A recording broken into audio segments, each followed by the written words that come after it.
À l'approche du premier tour de la présidentielle, Emmanuel Macron est attaqué pour les dépenses de son gouvernement en cabinet de conseil. On parle ici de plusieurs centaines de millions d'euros par an. Lorsque le président sortant présente son programme, il annonce, pour tenter d'éteindre la polémique, qu'il a déjà réduit de 15% les sommes versées au cabinet de conseil.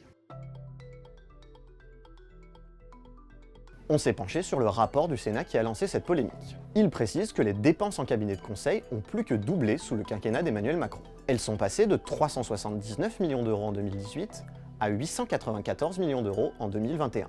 Nous avons interrogé la rapporteure de la commission d'enquête à l'origine du rapport sur cette prétendue baisse de 15%.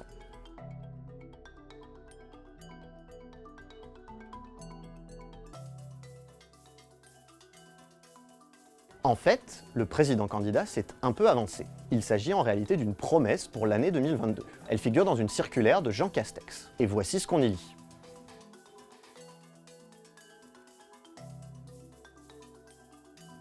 Pour autant, même si on arrive à atteindre cet objectif de réduction de 15% des dépenses en cabinet de conseil, le montant total atteindrait toujours 750 millions d'euros. C'est 2 fois plus qu'en 2018, au début du quinquennat d'Emmanuel Macron.